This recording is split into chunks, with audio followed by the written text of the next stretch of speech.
Mkyangani oye!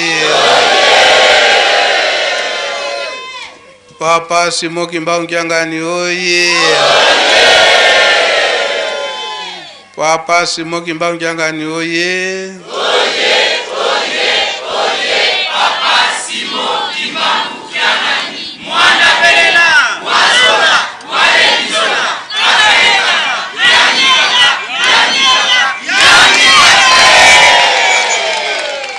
Kusimba kumeka yandikele o kombo ya tata mwana pe tata mulimo satu Papa Simo Kimba Mkyangani okulimisa ngai poso osilisaki nayo kasi na boya kirete na lala na nyongo ango esengeli na futa yango pambate ndenge obandiko loba makambo ya nkolo Yesu makambo ya tata Simo Kimba maso yango papa toza koloba tango nyonso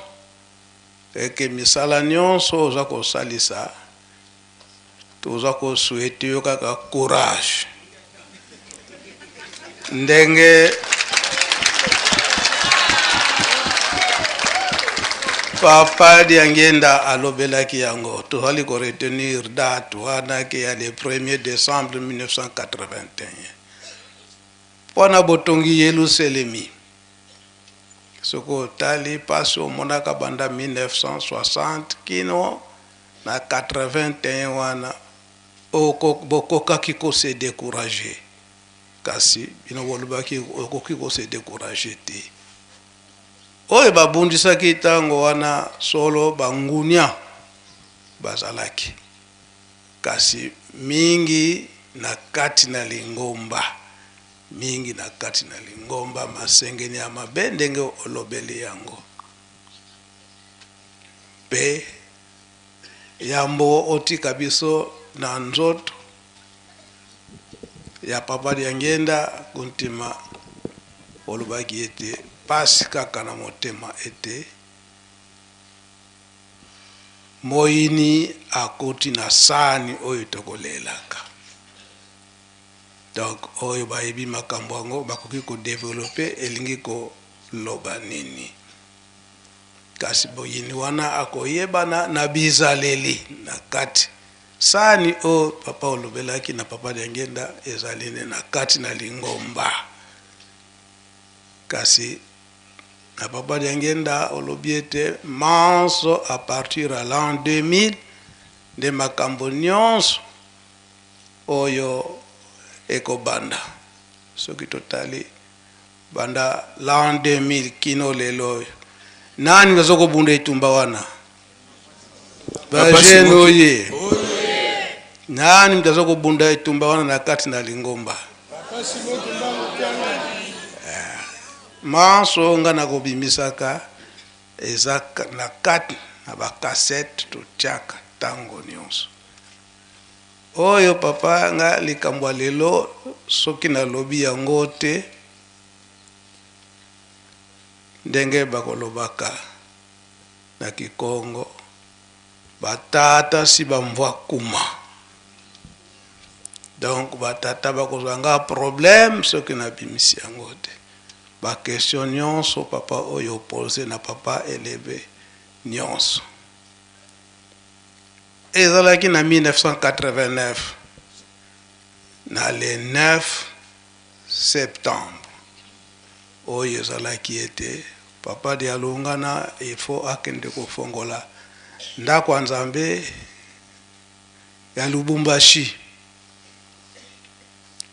protocole to ba protocole tango basali programme na bango e monanaki ete papa Mfuma Mbanza papa Dialungana Kyangani comme chef spirituel na tango wana fo akende kofongola ndako Nzambe wana kasi ye moko papa Mfuma Mbanza alobi ngai na kokende te mutu akokende papa tata donc alobi tata yani kina fokola salukiani yani akende kosilisa musala na ye ba protocole mutungisi ezalaki non papa en tant que chef spirituel faut kaka yo moko faut kende kofongola le 9 septembre wana esengeli papa akende Kinshasa donc papa de Alungana akende Kinshasa pona ko s'apprêter le 12 septembre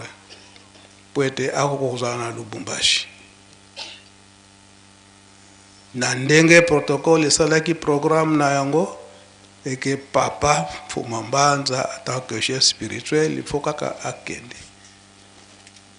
kolowana papa alobi ikambote lokole elingi bino ndengo wana problème ezali te kasi nakoki kokende te papa akoki kokende te soki akoti mozole te kokota tokotaka mozole ye moko papa na ngai na papa Kayombo le 9 septembre 1999 soit 99 tokoti mozole tango tokoti mozole kobima tozo kobima na porte kaka papa Mfumambanza atelemi biso misato ye moko ngai na papa Kayombo nakolobaka ngo tango nyonso papa Kayombo est encore vivant akolandaka ndenge nalakisaka témoignage oyo bala moko papa alobi monoki kwendako tata okwenda donc alobi ya kokende te tata mutakokende bon tobandi kokita bato nyonso bazalaki prêt bayebi ete papa Fumambanza ye mutu aza kokende papa de Alungana tokoti na kati ya résidence tokoti na biro papa Kayombo alobi bakonzi nyonso babongami ke yo papa de Alungana mutu azokende koinaugure temple yango papa soko okei te eza mpasi e soki natalaki malamu eke na 80 na papa Kayombo akotaka awa na 1988 na 89 onende bafandi na papa afandi na papa na 99 wana donc 99 nde akokisaki 10 ans papa Kayombo ndenge afandaki na maboko ya papa Mfumambanza siko tango papa Kayombo asili koloba ete soko okei te bakonzi nyonso bayebi eke chef spirituel ntaza kokende malamu okende kaka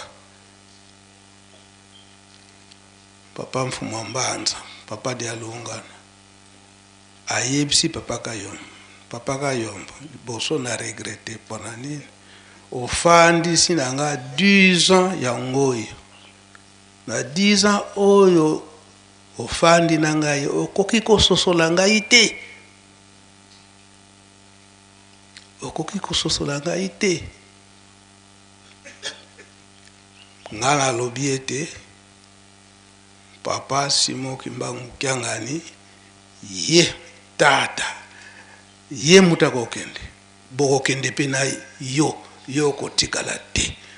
kokende na ye mpe lokola otie tembe na ngai mokolo na kokufa yo okozala te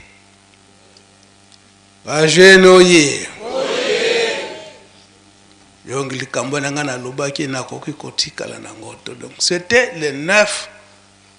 septembre 1999 99 kino papa Mfumambanza papa de Alungana akendaki lisusu te nde ayebisaki papa Simon Kiangani ete yo mutu kokende aponi na bambuta oyo esengelaki bakende na ye pe asengaki pe ye papa Mfuma Mbanza papa Dialungana asengaki ete ndeko moko akompanye papa Simon Kimbangu kasi bandeko wana baponaki ye moko papa aponaki aboyi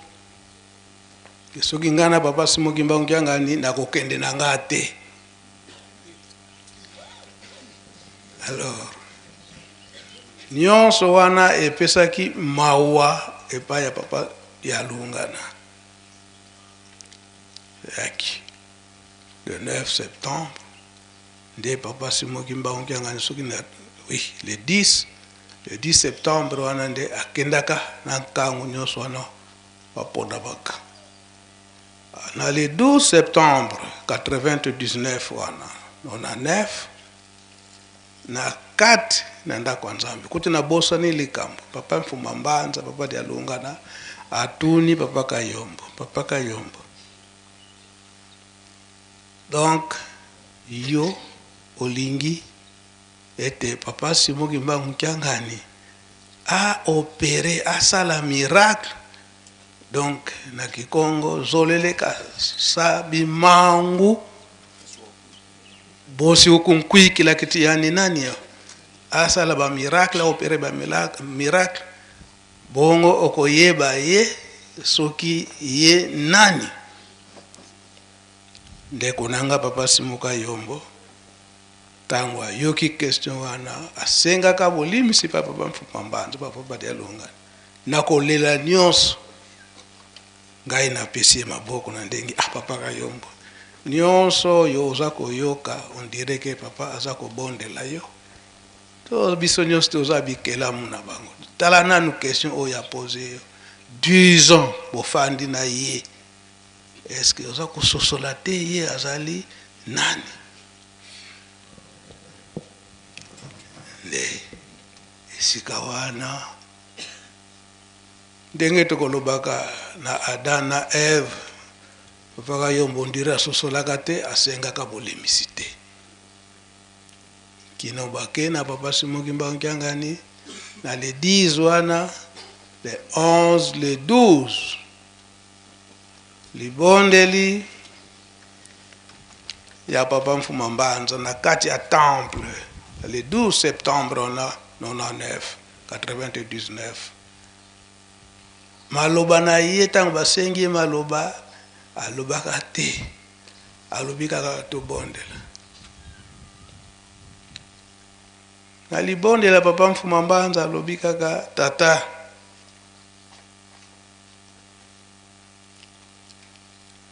koko na yo moko ye wana aye kuna kasi lokola lingomba mokili esosoli ye te tikete asala makamusi bongo nde mokili ekoyeba ye pe lingomba ekoyeba ye o bazalaka kuna bapapa Shambui bapapa Wumba soki bazali bayembi makamusi nini oyo papa Simon Kimbangu Kiangani asalaka kuna ti boye inaki ya Kinshasa nga nazalaka na ngate o bazalaka na ye bayebi donc na likambo wana ngai ekomaki nga lokola niongo enanga na mokolo wana na le 9 septembre wana papa Mfuma Mbanza ayebisi ngai tango ayebisi papa Kayombo mokolo ye papa Mfuma Mbanza kotika biso ye papa Kayombo akozala te ayebisi na ngai yo Mbenza yo mutu okozala témoin esika tata akozongela bokonzi na ye tata yango nani donc papa yango tozo souhaiter courage pour musala oza kosala musala oza kosala omizwila kite ngai témoin ngai témoin yango banda na le 16 août wana tango papa mfuma mbanza tikaki biso yo moko pe ozalaki kuna na sika papa na chambre na ye tozalaka bana biso misato yo moko ngai na papa solo sika wana à 4h du matin papa atindi bino mibale na papa solo bokende ko bondela na mozole papa yebsinga yo tikala aho tanguna tikalaka biso misato wana abengi papa wanzunga sa abengi papa John bango nyonso wana basimeo alobi na biso alobaka na biso simande alobi ale bino bokende ko bondela papa wanzunga sa basimeo bino bokende ko bongama bokanga ba valise potozali ko bima à 4h du matin le 16 août wana à l'an 2001 alobi yo mbenza tikala na papa nzinga yo pesa la wana bino papa bokei na papa solo ko bondela papa wanzunga sa bake ko bongama papa John bake ko bongama esika to tikala kina papa nzinga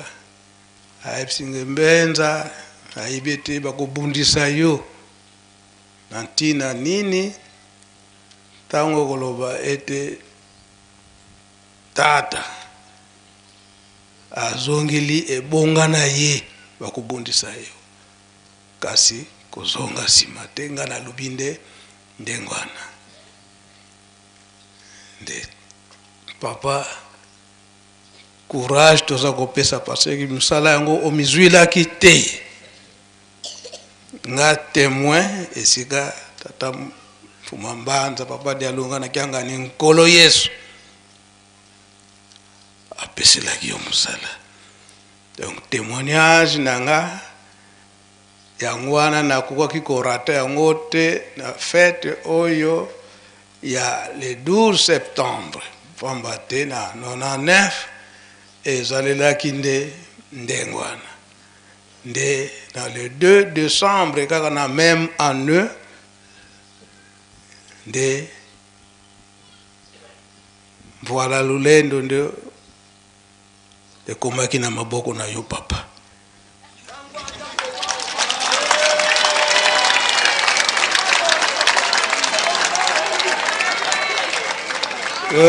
musala o ozali kosala omizwilaki te kasi batata ozali kobongisela yango ndenge wana ngai témoignage wana nakoki korata yango te papa yango nalobi kaka ete papa sala musala na yo ndenge bapapa batikali kotikila yo ya kotonga Yelusalemi mpe ya kobongisa lingomba ya kobongisa mpe bato oyo bakondimela yo mpona kotonga lingomba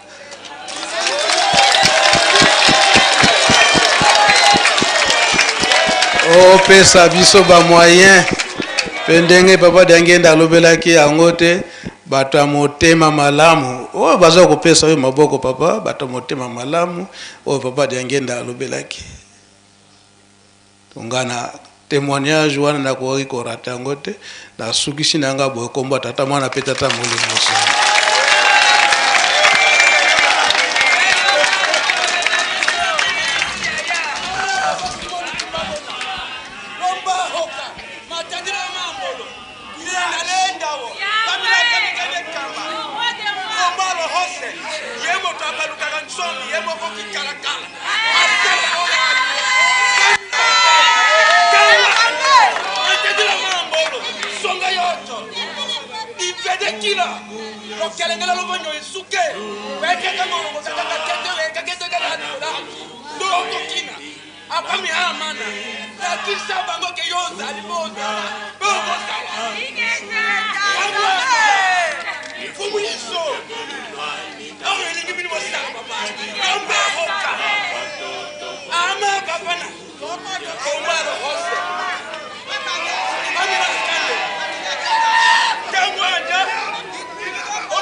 Kimbagis moye.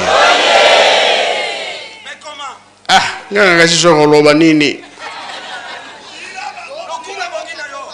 tolobi boye na kati tokotaki examen ezaki makasi tango examen wana esilaki tobimi libana enfin il faut sikoyo bino bopesanga maboko toyokani papa elebe soki mabonde na maboko ya Moïse ekiti ezaki koleka ndenge. Merci papa na komo na tata mwana tata molio mosambe Moïse alobaki na Aaron na oyo mososo Olia voilà bango mibale alobi na bango ngai nazali komata na ngomba na lingenda ya Nzambe voilà oyo sana wana nde lingenda wana. Alors ngai nazali komata na ngomba na lingenda ya Nzambe. Bon yo Josué zala kuna na front bitumba de Josué zako bonana ba Mikael kuna bazako bona bitumba tango bango bakei soko Moïse tomoli maboko bana na Israël bazako gagner mais soko maboko ekiti bana na Israël bazako perdre yango na lobaki Aaron na Uria allez bango batomoli maboko na Moïse tango bango bazako simba maboko na Moïse ezali likolo bana na Israël bazali na avantage mais soko na kolemba maboko ekiti yango na bayaki kotia mabanga de wana papa na rappeler pe na oyo na Nombre chapitre 11 biso nyonso totomola maboko na soko totomoli maboko na yo tosimbi yo toko elonga eza papa courage maboko na biso tosimbi.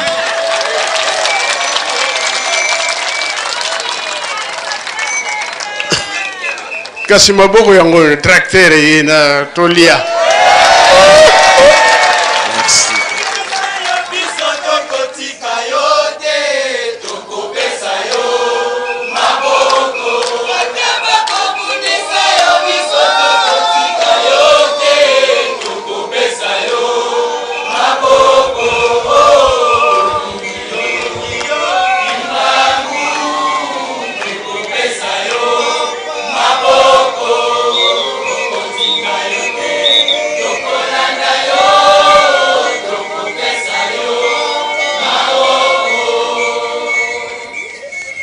Merci, tout ce qui est ma beaucoup, hein? Et là, on se fait na ma bonne délai, hein? Est-ce que vous avez un ma bonne délai?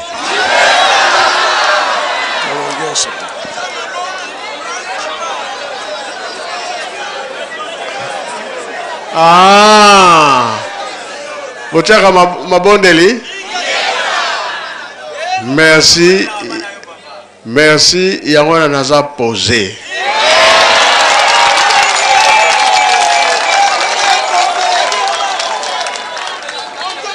Est-ce que Bilo vous a posé? Ouais, papa. Vous a posé, papa.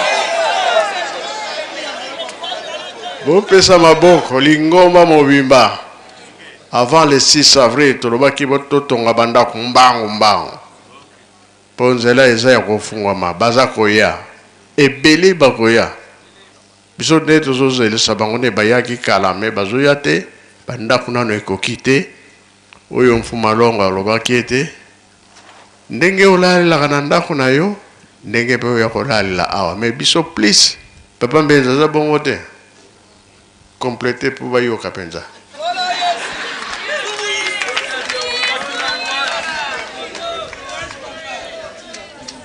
Merci papa ndenge nauti kolobela yango mikolo eleki na ijiki to na ratelki to sengaki message ya papa Diangenda le 1er décembre 1981 yango papa azali kolanda tango nyonso po soni oyo papa Diangenda ayokaka na mokolo wana akokaki kozwa pongi te na kati na ndako oyo toza kobenga awa lelo monkoto. Akokaki kozwa pongi te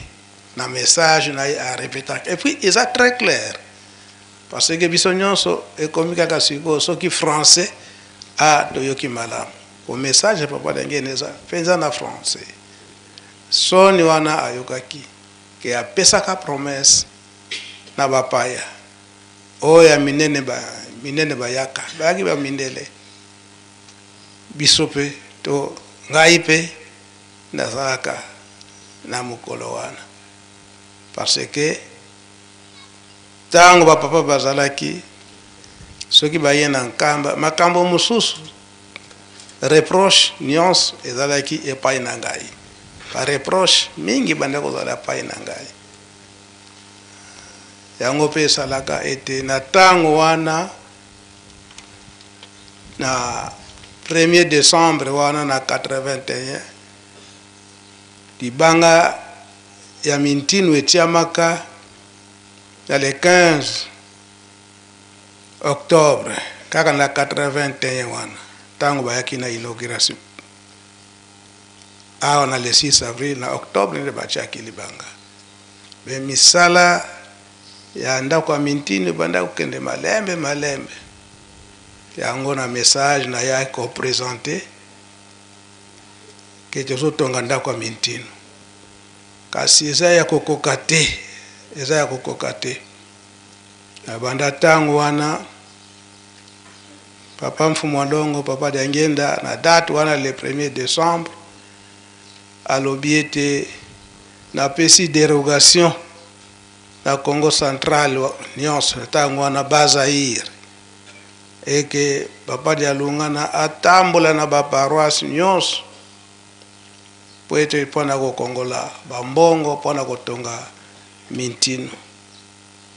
Et toi Mbenza, tu dois accompagner Mutakiangani partout là il serait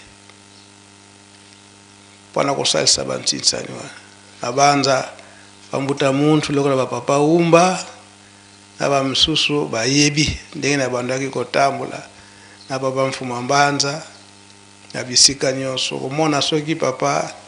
ake na boma soki atelemi na boma akotinda ngai mpona ntango wana mpe basalisaka ngai nasombaka pick-up moko ya Peugeot ya 404 na bandaki kotambola nango Peugeot wana 404 wana ebimilaka na nzela ya Brazzaville na maboko papa Buku nde toyokanaka ndenge wana oyo toyokaka ke Monsieur Rings oyo papa Nkulutu apesaka nga na 1989 et puis natambolaka naye na kati na bilanga na apprendre epai na ye ye abandaki kobenga yango 404 miraculeuse mpona nini ezalaki nango 4x4 te kasi bisika nyonso bapapa bakotinda nga surtout na Congo central ayebaki kutunzela te okomona baplace mosusu makamnye eza kokangama me yango wana ekoleka kaka po pamba te ezalaki ya mapambole bapapa basimbaki ngai basimbaka yango mpona botongi ndako ya mintinu banda ntango wana alo nde abandaki koyebisa ngai ke donc oyo ndako ya centre d'accueil ya Weno batongi awa eza très étouffé bachambre mosusu na katikati ya ndako ezanga fenêtre ndenge nini bato bakorespire et puis badouche balokalize yango na kwe moko nyonso donc na fête na boye ya bapaya wana bamindele fo batiela bango bakatini na chaque chambre batombolaka bakendeke alors kambo wana papa Mfumwalongo asepelaka nango te na ntango wana bapapa Gauthier bazalaka nde bazalaka retenu kosala ensemble na biso ntango papa Mfumwalongo akepeki Kinshasa a recruté ba quelques maçons atindi bango awa po ete basala na biso ensemble ya kosala bandako oyo ezali esengeli eke chambre ezala penza bien oyo ezali réservé eke mutu saka koti. Donc ndako ya mitinu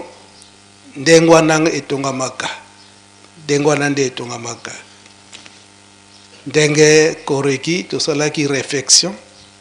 na banza eke réflexion ezalaki mpona kochange bafenetre epuis korepeindre nyonso wana, mais etongamaka na ndenge papa Diangenda alingelaka yango. Pe kaka na ntango wana aye koloba ete bokotonga sikoyo babatima bandako oyo bandako contenir ke mupaya nyonso aza na chambre na ye, bacondition nyonso eza na kati na chambre na ye. Si s'agit pe kotiela ba télévision à côté, tout biloko nyonso ndenge bakozalelaka epai na bango ezalela ndenge wana. Mais na demande ya papa Diangenda ezalaka na ntango wana nkamba et contenir na 600 chambres très moderne ya ndenge wana. Ke makambo nyonso pe na restauration ezala ya malamu. Esika wana pe papa Diangenda yiko recommandé eke bolona milona nyonso bakolonaka na mokili. Donc mopaya tango akoya aya komona ete eloko nyonso akoluka ndenge ezalaka na mboka na ye, surtout na banjete amona yango aona nkamba.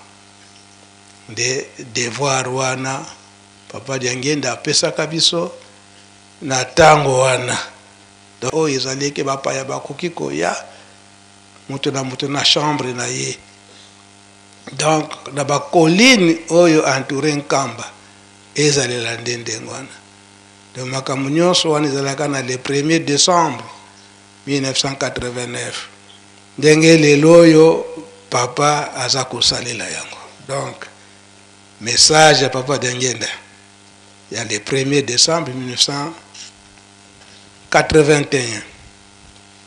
Pe esika wana pe aki compromettre eke nzela ekosalema. E batu bakosala nzela toyebi eke na lingomba mwa pasi. Me batu ya motema malamu bakomonana oyo bakosala nzela, donc kotia goudron, asphalte de Mbanza Ngungu jusque Nkamba. Ndenge papa Diangenda alobelaka yango. Ejeki oye. Yango ndenge toyoki papa ndenge aza kosala ndenge kaka na répéter eke musala aza kosala toloba teke ye moko aza ko inventer yango. Ngai témoin na makambo nyonso pe na tiaka pe babanda yango tango nyonso. Témoin soki likambo eza kosalema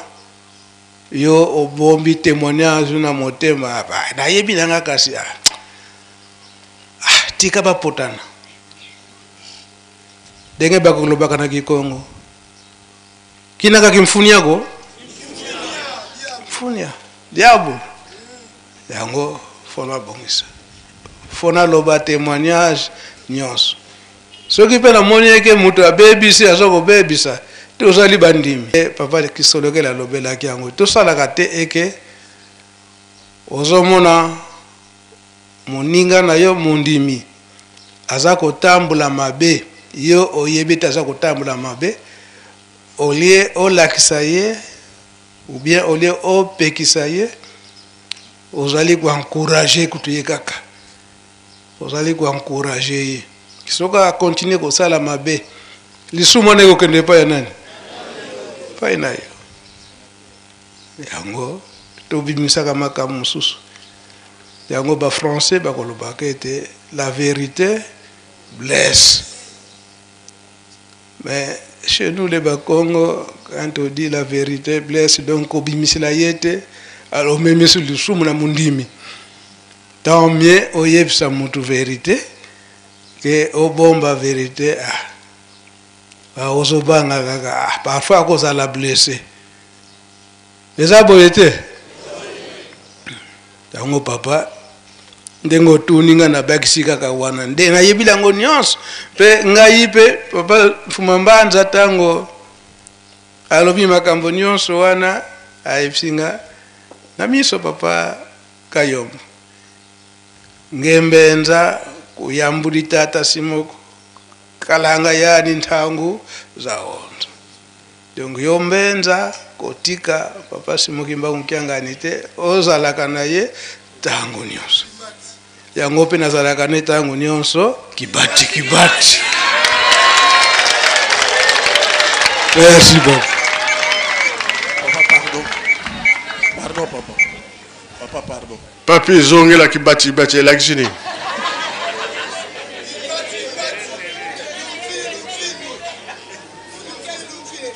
Azalite, hein? Voilà, il a maman Mikala, kibati. Pardon, papa. Hein? Loba na yo papa il est bien. Question à précision, papa. Na comme on tata moana tata molio mon centre le 12 mai 1980 avant l'inauguration à temple oyo papa Diangenda azalaki na Australie. Ça dit que moto mwendo nyos na mokili mobimba elika na biso ezali wa awa na nkamba papa alobaki te avant l'inauguration à temple yangwana le 12 mai azalaki en Australie et aborigène australien batu bazalaki kuna balelaki mingi pe ale ebomisamaki habite ngai pe abi avant parce que moto mwindo na mokili mobimba elika na biso ezali awa na nkamba ezali awa na kati na temple mosusu ezali te kemanisme oye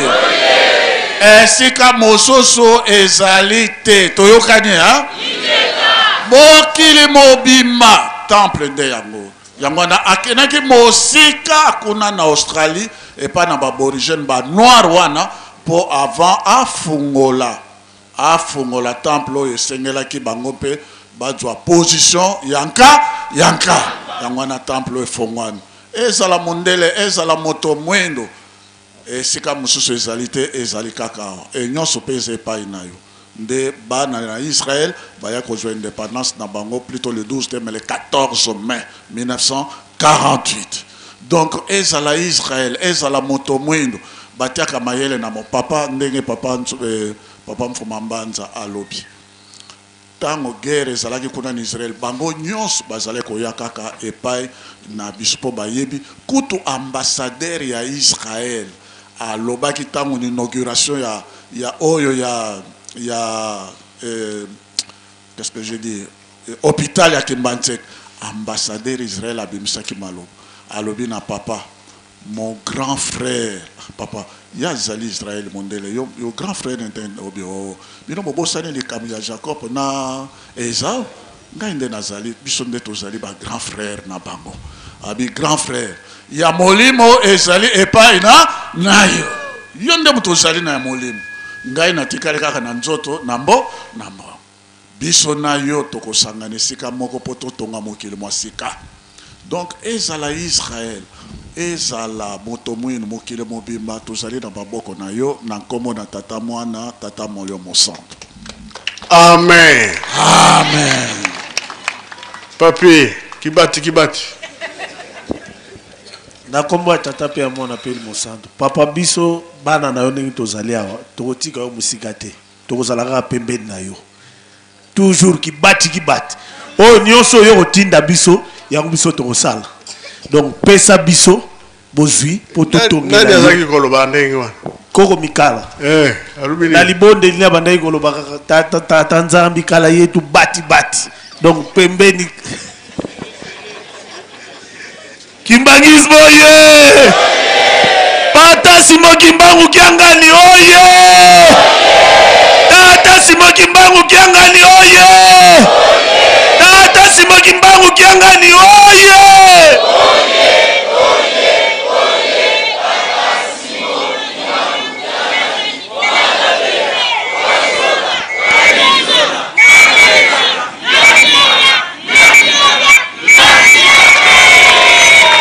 Tokolanda yo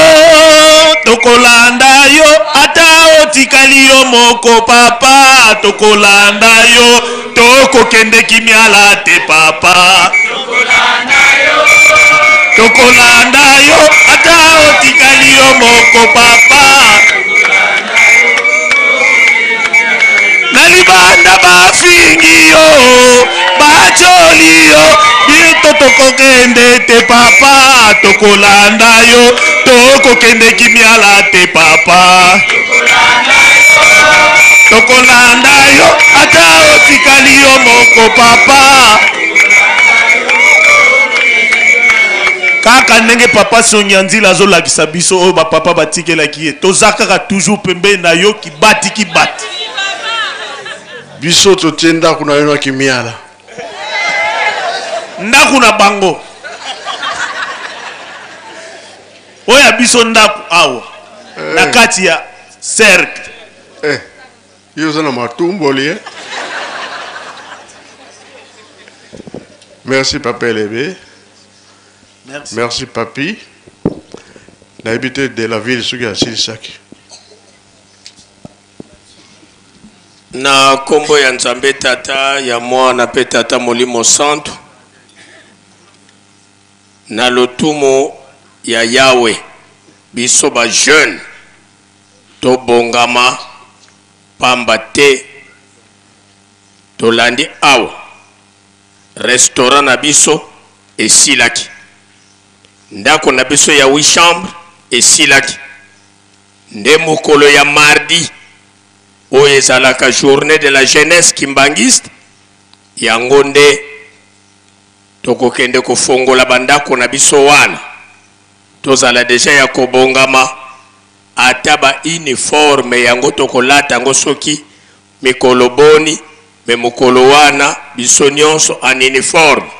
ingomba mobimba tozali ba jeune nde tozala ya kobongama na banza biso nyonso tolandi bascout oyo nyonso abengami mokonzi de la base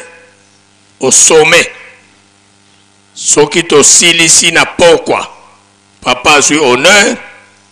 azongi na résidence biso nyonso oyo tobengami bakonzi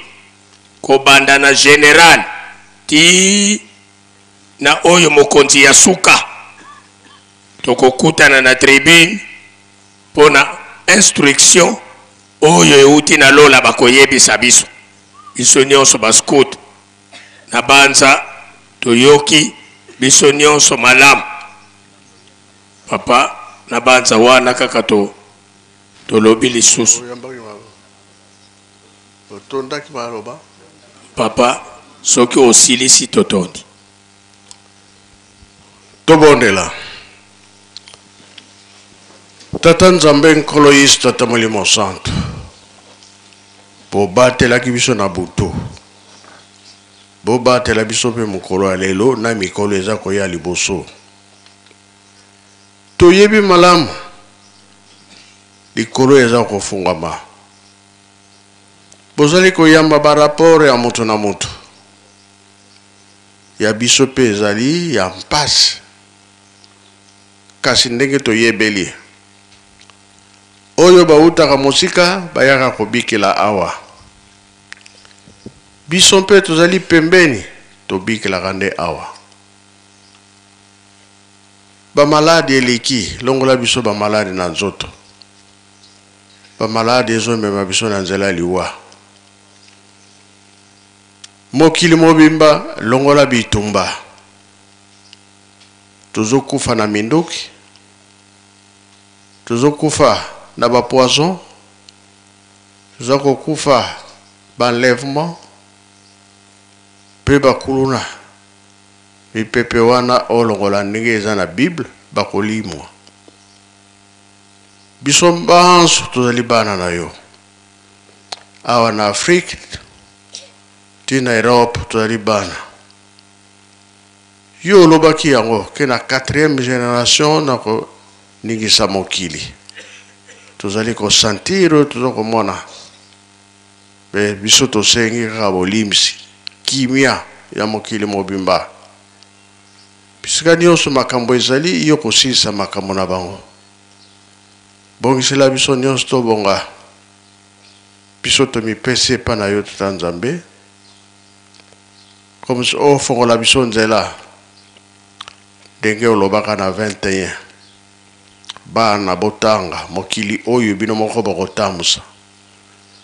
Tomoni yango na Afrique centrale. Biso moko tozotambusa mikili na biso. Misala nde esimbaka mutu soki aza na mosala te vi ya pasi. Mingi batanga basilisa basalaka te opesa bango misala. Oyo bazosala na leta promotion na fonction na misala na bango. Commerce tozosala ba client bazali te. Tindila biso ba client ebele. Basombaka na otolonaka na otobokolaka. Pambola nzoto, pambola maboko, pambola misala. Tata, mama, babalani, mabote zate. Pesa bango bana. Bana wana bakoya kosala misala tozosala lelo. Mingi pena no babali te fongola nzela mabala. Mwana soki asengi lipa. Bakopesa libanga te, bakopesa lipa. Mwana soki asengi mbisi ya mai. Bakopesa nyoka tebe bakopesa mbisi ya mai. Oyo kosenga ya kope bakopesa yo. Ndenge toye boye. Biso banso tozali awa toza na mpasi. Ezala na famille kimi ezali te, boyokana ezali te, kimi ezala boyokana ezala. Na nzela misala makambo ezangaka te. Sisa ba problème ata oke na misala tina quartier. Biso nyonso tozala malamu. Problème ndenge toye tobanda kosenga moko. Ope tozali kosenga boyebi yango. Bozongi na biso changement ya monana. Nzete ya bomoi eza na Yerusalemi. Ma ya bomoi eza na Yerusalemi. Esokola biso ebongisa biso, bozongi na biso tomona makambo malamu. Fongolela biso nzela ya makambo nyonso. Kimi ya libela tosengi na mokili. Na kombo ya Tata Mwana pe Tata Molimo Santo. Amen. Tika tobongisa maboko totonda malendisi manso tolandi epa ya Nzambe na biso na kombo ya Tata Mwana pe Tata Molimo Santo. O kombo ya Tata ya Mwana Tata Molimo Santo. Bakotiela biso basani ndenge tosalelaka yango.